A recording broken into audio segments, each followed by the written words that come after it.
Il y a quelques années, on a demandé à notre fille et à notre gendre d'instruire ensemble une classe de la primaire composée de 5 petits garçons actifs de 4 ans. Notre fille était chargée de l'enseignement et notre gendre du maintien de l'ordre. Ils faisaient de leur mieux pour assurer une atmosphère calme au milieu du chaos occasionnel, afin d'enseigner les principes de l'Évangile aux enfants.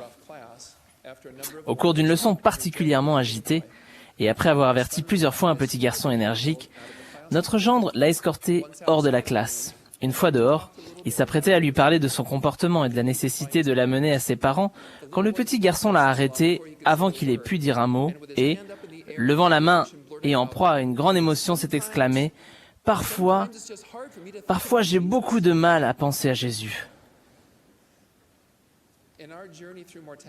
Dans notre parcours, dans la condition mortelle, aussi glorieuse que puisse être la destination que nous envisageons et aussi grisant que puisse être le voyage, nous serons tous sujets aux épreuves et aux chagrins.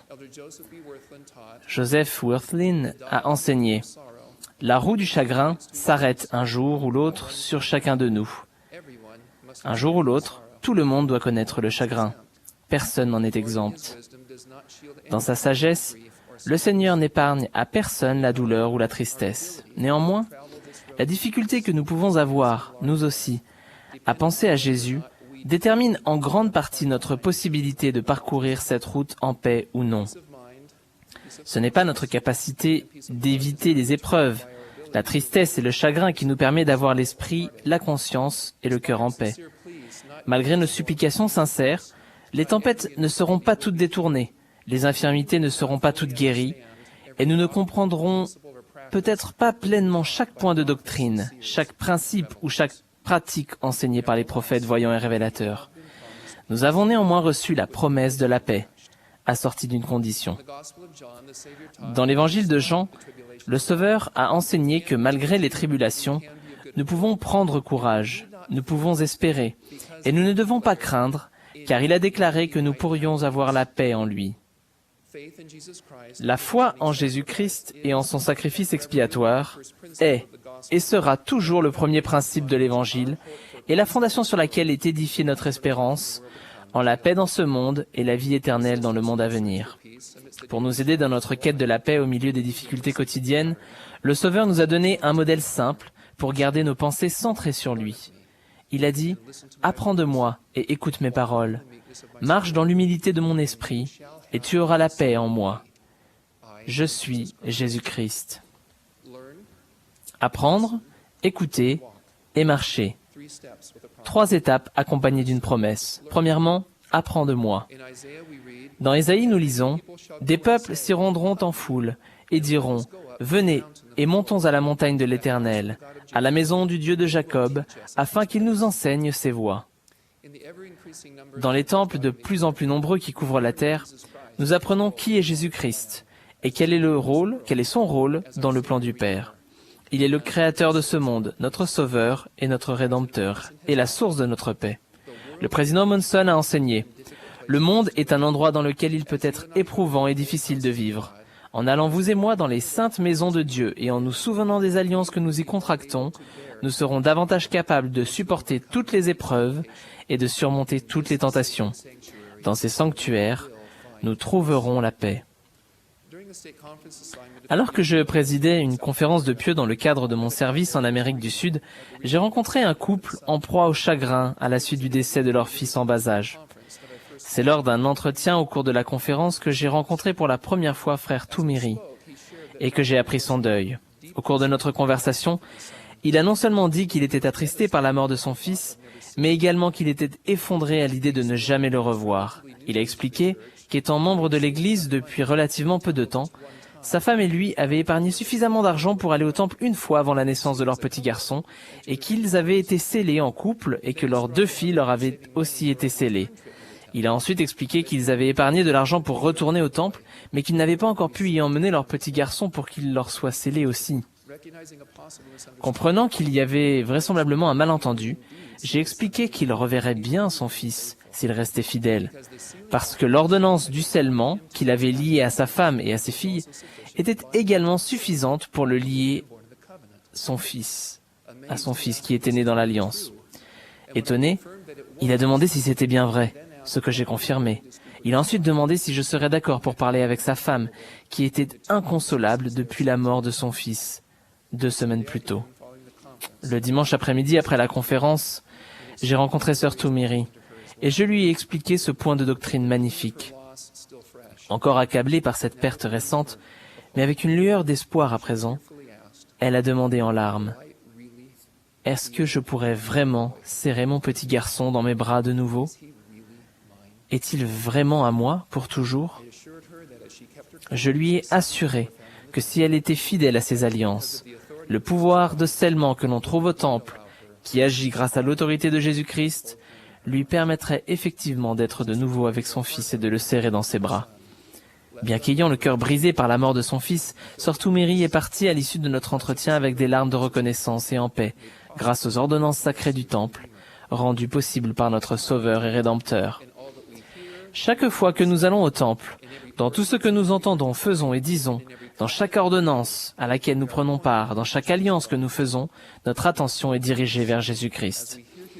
Nous ressentons la paix que nous entendons quand nous entendons ses paroles et apprenons de son exemple. Le président Hinckley a enseigné « Allez à la maison du Seigneur, vous y sentirez son esprit, vous communierez avec lui, et vous ressentirez une paix que vous ne trouverez nulle part ailleurs. » Deuxièmement, écoute mes paroles. Que ce soit par ma voix ou par la voix de mes serviteurs, c'est la même chose, lisons-nous dans Doctrine et Alliance. Depuis l'époque d'Adam et jusqu'à notre prophète actuel, Thomas Spencer Monson, le Seigneur a parlé par l'intermédiaire de ses représentants autorisés.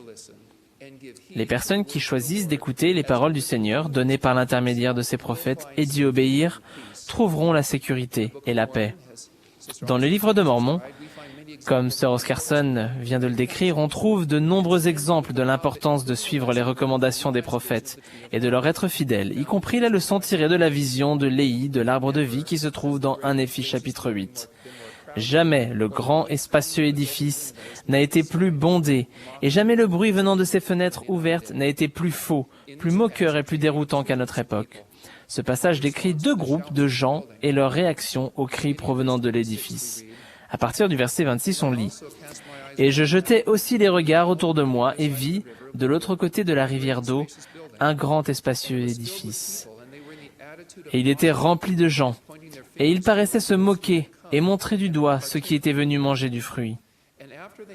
Et après avoir goûté du fruit, ils furent honteux à cause de ceux qui se moquaient d'eux, et ils tombèrent dans des sentiers interdits et se perdirent. » Au verset 33, on lit que d'autres personnes ont eu une réaction différente aux moqueries qui provenaient de l'édifice.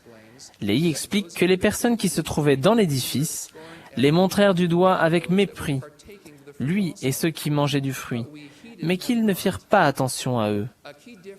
Une différence essentielle entre les personnes qui ont été honteuses, sont tombées et se sont perdues, et celles qui n'ont pas fait attention aux moqueries provenant de l'édifice ont été fidèles aux prophètes et mises en évidence par 2 expressions. Premièrement, après avoir goûté, et deuxièmement, ceux qui mangeaient.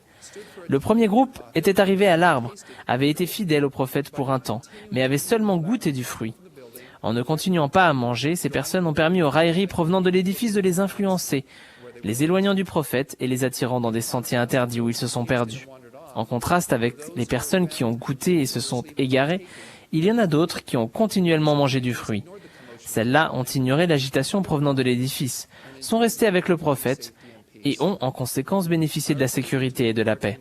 Notre engagement vis-à-vis du Seigneur et de ses serviteurs ne peut pas être un engagement à temps partiel. S'il l'est, nous nous rendons vulnérables aux personnes qui cherchent à détruire notre paix. Quand nous écoutons le Seigneur qui nous parle par le biais de ses serviteurs autorisés, nous nous tenons en des lieux saints et nous ne pouvons pas être ébranlés. L'adversaire offre des solutions contrefaites qui peuvent paraître apporter des réponses, mais qui nous éloignent encore davantage de la paix que nous recherchons. Il nous présente un mirage qui a l'apparence de la légitimité ou de la sécurité, mais qui en définitive s'effondrera comme le grand et spacieux édifice, détruisant tous ceux qui recherchent la paix entre ses murs. La vérité se trouve dans la simplicité d'un chant de la primaire. Parole d'un prophète, obéissez au commandement. C'est un gage de sécurité et de paix. Troisièmement, marche dans l'humilité de mon esprit. Pour autant que nous puissions nous éloigner du chemin, Le Seigneur nous invite à revenir et à marcher avec lui. Cette invitation à marcher avec Jésus-Christ est une invitation à l'accompagner à Gethsémane, de Gethsémane au calvaire et du calvaire au jardin du sépulcre. C'est une invitation à respecter et à appliquer son merveilleux sacrifice expiatoire dont la portée est aussi individuelle qu'infinie. C'est une invitation à se repentir, à bénéficier de son pouvoir purificateur et à saisir les bras aimants qu'il nous tend. C'est une invitation à être en paix. Nous avons tous ressenti à certains moments de notre vie la douleur et le chagrin qui découlent du péché et de la transgression, car si nous disons que nous n'avons pas de péché, nous nous séduisons nous-mêmes et la vérité n'est point en nous.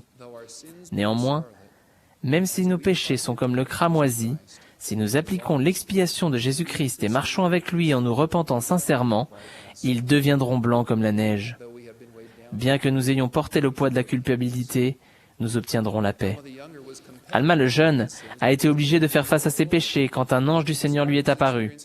Il a décrit ce qu'il a vécu en ces termes. « Mon âme était déchirée au plus haut degré et torturée par tous mes péchés.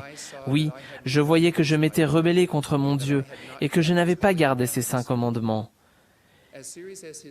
Il raconte ce qu'il a vécu, aussi grave qu'aient été ses péchés tandis qu'il était en proie à ses souffrances. Je me rappelais aussi avoir entendu mon père prophétiser au peuple la venue d'un certain Jésus-Christ, un fils de Dieu, pour expier les péchés du monde. Je m'écriais au-dedans de mon cœur, « Ô Jésus, fils de Dieu, sois miséricordieux envers moi. » Et ce ne fut que lorsque je criais au Seigneur Jésus-Christ pour implorer miséricorde que je reçus le pardon de mes péchés. Mais voici, je l'implorais et je trouvai la paix pour mon âme. Comme Alma, nous trouverons aussi la paix pour notre âme si nous marchons avec Jésus-Christ. Nous repentons de nos péchés et appliquons son pouvoir guérisseur. La paix que nous recherchons tous nécessite plus qu'un simple désir. Elle exige que nous agissions en apprenant de Jésus-Christ, en écoutant ses paroles et en marchant avec lui. Nous n'avons peut-être pas la capacité de contrôler tout ce qui se passe autour de nous, mais nous pouvons contrôler la façon dont nous appliquons le modèle que le Seigneur nous a donné pour obtenir la paix, un modèle qui fait qu'il est facile de penser souvent à Jésus. Je témoigne que Jésus-Christ est le chemin, la vérité et la vie, et que ce n'est que par lui que nous pouvons obtenir la paix véritable dans cette vie et la vie éternelle dans le monde à venir. Au nom de Jésus-Christ, Amen.